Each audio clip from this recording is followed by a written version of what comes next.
The Seahawks are one of those teams everyone just assumes will be in the mix when the postseason rolls around. But they didn't really look like the Seahawks in Sunday's lopsided 427 loss to the Rams. Agent injuries may force the team to make some big roster changes this offseason to get back on track. This year's Seahawks squad is a shadow of the team that went to back-to-back Super Bowls after the 2013 and 2014 seasons and has made the postseason every year since 2012. Those teams revolved around an opportunistic, hard-hitting defense. This year's defense has been torn apart by injuries, and now it's impossible to pinpoint who this team is supposed to be. Pete Carroll said as much on his weekly radio show on ESPN 710 in Seattle on Monday. "Carroll, we have no identity other than we've got to get back and get going again." Bob Condotta at B. Condotta, December 18, 2017. The Seahawks have relied on Russell Wilson to do pretty much everything this season. It's worked for much of the year. It didn't on Sunday or in last week's 2024 loss to the Jaguars. Russell Wilson can't be the whole offense. The Rams held Wilson to 142 passing yards, his lowest total of the season. They didn't let him make it up on the ground, either. He finished with just 39 rushing yards. The Rams sacked Wilson 7 times and forced 2 fumbles, recovering 1. It was Wilson's worst game of the year. Carroll on Russell Wilson Sunday: "I thought he had a hard time. Wasn't quite as sharp as we needed him to be." Bob Condotta at B. Condotta, December 18, 2017. The run game has suffered with Chris Carson and C.J. Prosise both currently on injured reserve and Thomas Rawls and Eddie Lacy not living up to expectations. The Seahawks are only averaging 103.7 yards on the ground. Wilson is responsible for over a third of those yards in addition to being the center of the passing game.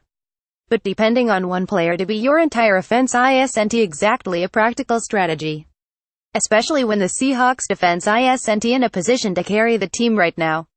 The defense is decimated by injury and some infighting. The veteran core of Seattle's defense, the heart of this team for the past several seasons, is mostly sidelined or ailing right now.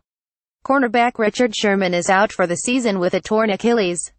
Safety Cam Chancellor is out indefinitely with a stinger in his neck that may not just end his season, but also his career. Defensive end Cliff Avril has been on injured reserve with a neck and spine injury since early October. Linebacker Bobby Wagner played through a hamstring injury on Sunday. Safety Earl Thomas and defensive ends Michael Bennett and Dion Jordan were all on last week's injury report with various ailments. The defense had such a rough day against the Rams that Thomas even called out Wagner for playing with an injured hamstring. The next day, Carroll brushed it off. Pete Carroll tells at 710 ESPN Seattle he's not worried about anything going forward between Earl Thomas and Bobby Wagner.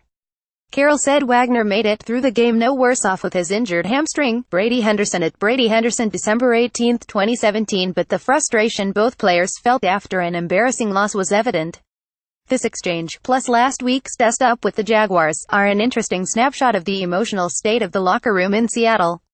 This roster may be in for some huge changes this offseason. The injuries on defense highlight one thing in particular: the Seahawks are getting older on that side of the ball. It's not a surprise that big changes are probably coming this offseason. The Seahawks actively tried to trade Richard Sherman last year. The star cornerback is nearly 30 and coming off a torn Achilles. He'll count for more than $13 million against the cap next season, but it would only cost the team $2.2 million in dead money to cut him loose. Get more Seattle Seahawks news. Read more at Field Gulls. Chancellor and Avril are both dealing with career-threatening neck and spine injuries. NFL Network's Mike Silver believes that the Seahawks could move on from both Bennett and Thomas. Thomas considered retirement last offseason, and he'll take up $10.4 million in cap space next year. Bennett just signed a 3-year extension, and his salary will eat up $8.4 million of the Seahawks cap next season. Right now, the Seahawks are still in the playoff hunt. But if the Falcons beat the 49 Buccaneers on Monday night, Seattle will be a game behind in the wild card race. Next up, the Seahawks will face the Cowboys in Week 16.